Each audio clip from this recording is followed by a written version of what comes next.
Welcome back once again. That was a greeting speech by His Excellency, the Head of State, President Abdel Fattah al-Sisi, addressing all our brothers and sisters in the African continent, and also affirming all the principles of unity and collaboration between Egypt and its nation, and the African nations also, and affirming main points of solidarity. And he set on top of all is the water security. Water security is a very important issue, and he affirmed the respect of Egypt and its nation to the water shares, the international,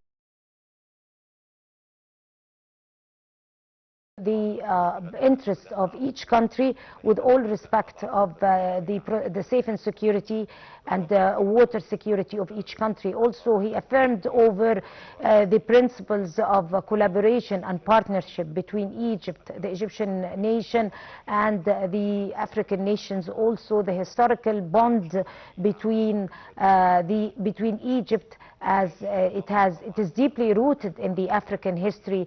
And he also announced another important platform that is going to be held in 2026 to be able to discuss the agenda of 2063, hopefully, inshallah. And very delighted to be having with us our prominent guest over the phone, Mr. Ahmad Haggag. Good afternoon, Mr. Haggag. Good afternoon. How are you doing, sir? Let us first tackle the greeting speech that was given kindly by His Excellency President Abdel Fattah al-Sisi from Cairo University, taking it as a symbol of hosting many characters, African characters and African personalities, intellectuals and researchers, maybe scientists, and people with PhD and people of different studies. That is a symbol of collaboration and unity between Egypt and our African brothers and sisters in African nations. How do you assess it? I think the choice of Cairo University as a center for delivering this important statement by President Sisi to commemorate the Africa Day celebration is an important one, not only for Egypt, but the whole continent of Africa. As you know, Egypt is one of the centers of African studies on scholarships in different African Egyptian universities. Can you hear well? Yes, of course. Speaking to you. Therefore, this is an important symbol. This Africa Day was commemorated the establishment of the Organization of African Unity in May 1963. At that time, Africa was only independent countries in Africa was not very much. The majority were still not independent under the occupation of Britain, France, Portugal, and so on. So they, in spite of the establishment later on of the African Union, and some countries attempted to change the date of the celebration of Africa Day, most African countries insisted on keeping the date as it is, in May every year. You know, President Sisi stressed several important points in his statement, and especially about the necessity to apply international law on the rivers, international rivers transponding different African countries. There is the Nile River is Egypt and Sudan are the recipient of the water, and the international law necessitates that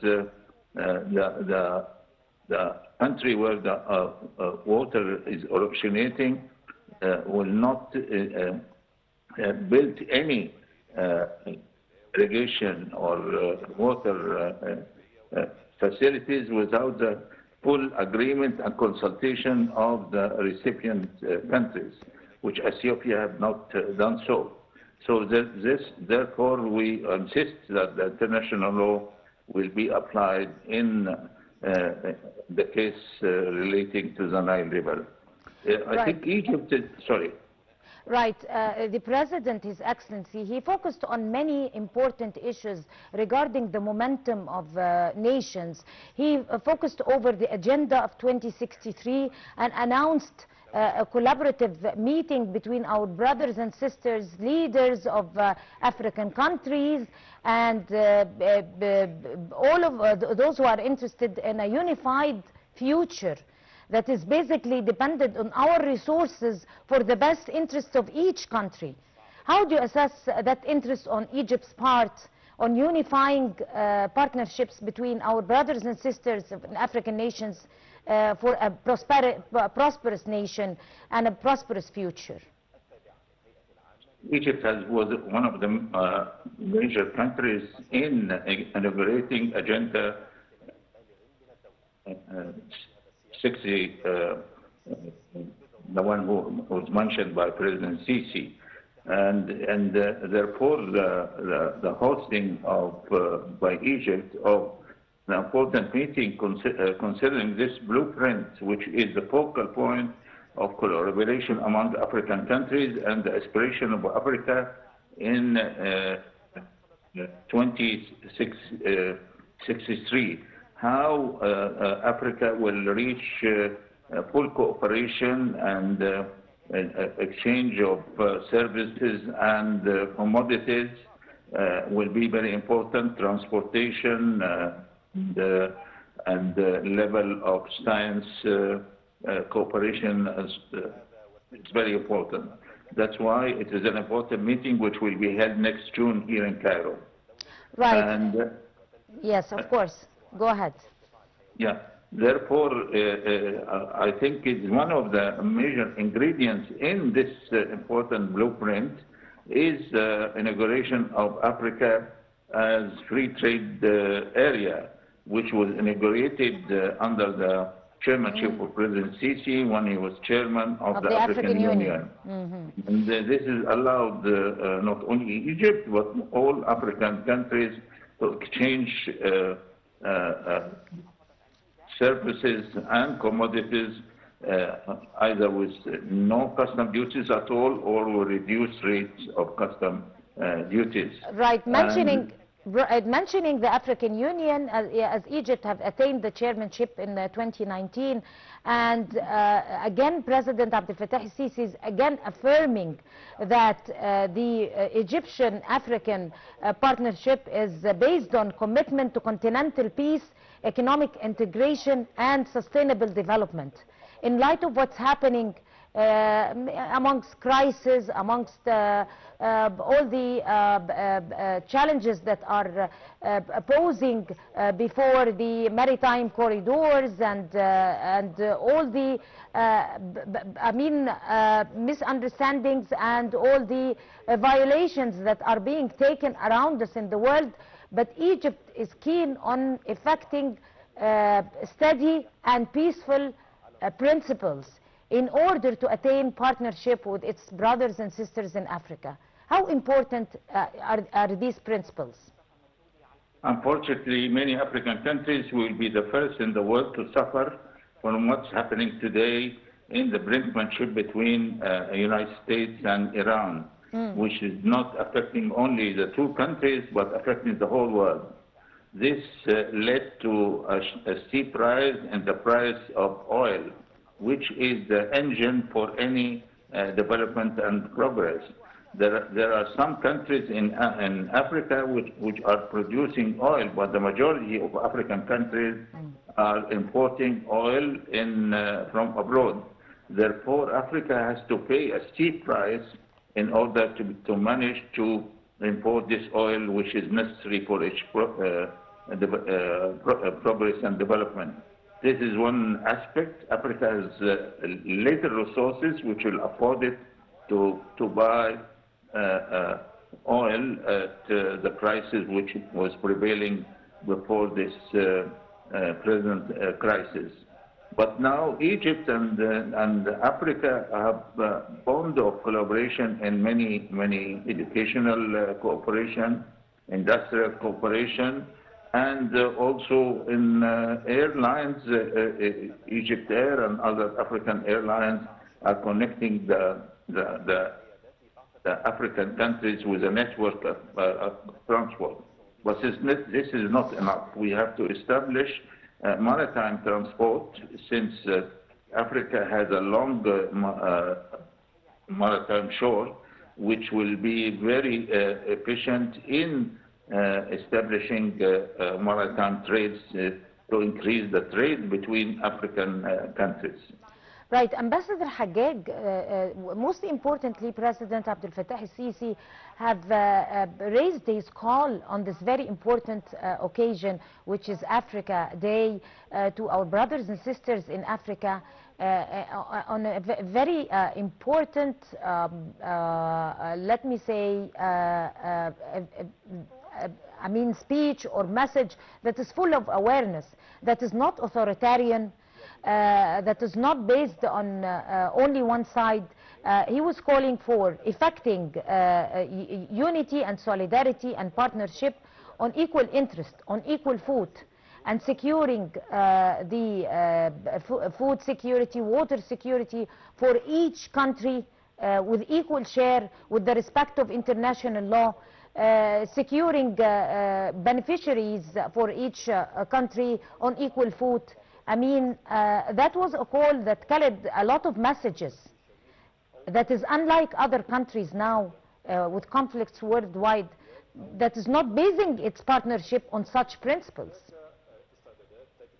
Yes, an important ingredient of cooperation is equality among the partners. Therefore, if parties in Africa cooperate with each other, they will not accept hegemony by any country or a group of countries over the rest.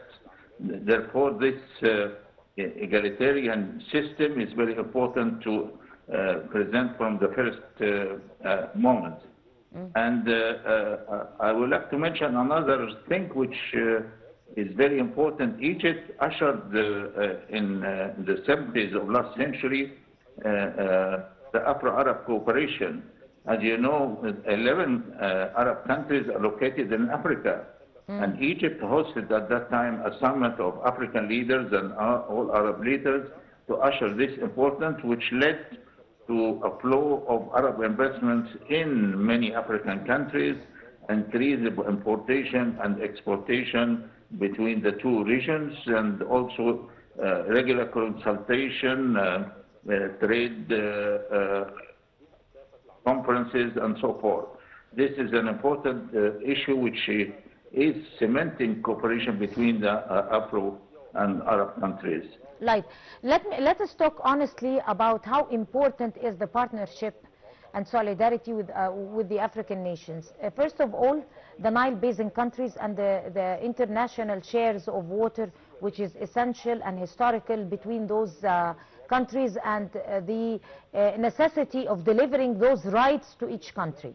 The maritime also corridors also. We have also the overpopulation. We have the terrorism that Egypt have succeeded and have come a long way in conquering it, and need to deliver its experiences to other countries. On top of all is our also African nations. The health programs that are essential for this overpopulation, the developmental projects and infrastructural projects that are very essential to make the best use of the natural resources. There are many issues that we have in common. How important is it to build on those challenges and to move from it to create a solid partnership? I think Africa and Egypt has to face straight the problem of overpopulation. Egypt is a big country with a population of more than 100 million and 10 citizens. And Africa is facing the same problem. But Egypt has a big experience in controlling this increase in the rate of increase of population every year, which led the United Nations to choose Egypt as the center of the population center since several decades, which is giving experience to many African countries and outside Africa also, how to manage population growth and how to use this growth for the best development sorry again, please. Right. My final question for you, Ambassador Haggag, is that where could we move this year from Africa Day, building on our mutual understandings of historical issues, building on our unified challenges or similar challenges or the same challenges that we are facing, building on our historical rights in water shares, building on our history in the educational files and how African students have been flocking over to Cairo for years and years and since the 60s to be able to take the best knowledge from Egyptian universities and all that. How can that help us to move from now on towards development and solidarity? The only thing is to do is to have a unified front between African countries, not allowing foreign interference in the internal affairs of African countries, because this will lead to a split in Africa, not for benefit of the African people themselves.